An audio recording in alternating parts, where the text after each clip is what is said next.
Presenting why Colonel Mustard is the best character in Clue. So, editor's note.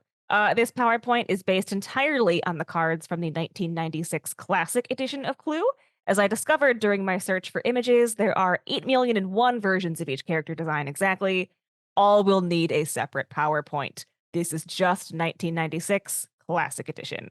I did think about watching the movie in preparation, but ultimately I did not wish my opinions to be influenced by an outside source. So again, just the 1996 Classic edition cards.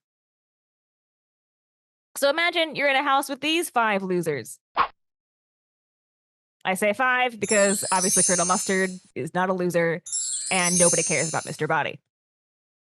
And if you can't imagine you're in a house with these 5 losers, that's okay because I will go through the faults of each and every one.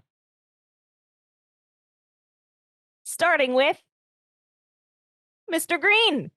He's really into crypto, owns several NFTs, awkwardly hits on you throughout the night, but not if you're a man, only if you're a woman. He'd get a point if he flirted with everyone, but unfortunately, he is straight as shit. He reminds me of the lawyer from Jurassic Park, just a sleazy little fuck. Mrs. Peacock. Her picture is such bad quality because she commissions oil paintings and then faxes them to herself. Imagine your least favorite aunt, but worse. Cuts you off mid-sentence all the damn time.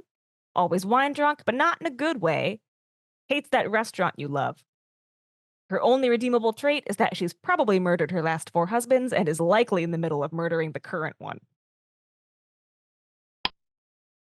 Professor Plum. Seriously, how are you supposed to talk to this guy? Look at him, he's a goof. Does he even respond to the words you're saying? No, because he's too busy blabbering about the flubber he invented when you asked if he could pass the salt.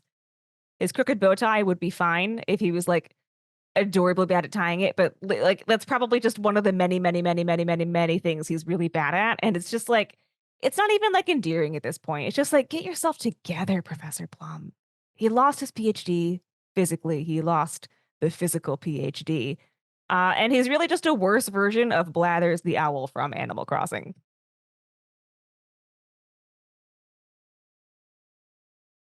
Miss Scarlet, show up. There we go. There's Miss Scarlet.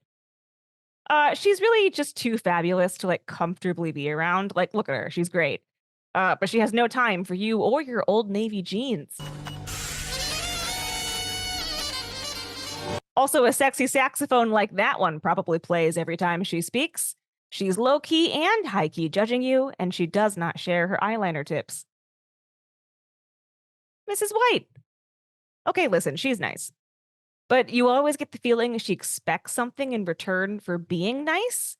Like one of those really friendly boomers who makes everything worse by being so friendly. Same energy as the guy on Twitter who made fun of his daughter for not knowing how to use a can opener. I believe colloquially he is known as Bean Dad. Gives you tips on how to keep a partner that are just the opposite of whatever you do, wear, and say.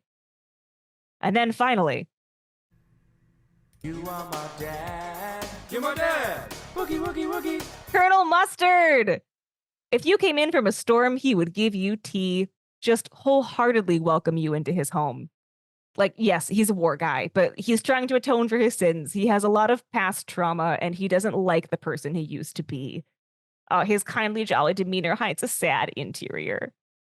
And he's the only one who's supportive of you meddling with the case. Everyone else would be like, get out of here, whippersnapper. But he'd be like, oh, the moxie on this one. I don't think moxie is the right time period word, but that's fine. You have his unconditional support. Better Teddy Roosevelt. My bibliography. The soundbite for Miss Scarlet comes from the Sonic X YouTube video. Every moment when Rouge proved she's the baddest bat. Rouge's sexiest moments. And we don't care about the second one. Thank you for listening. That concludes my talk.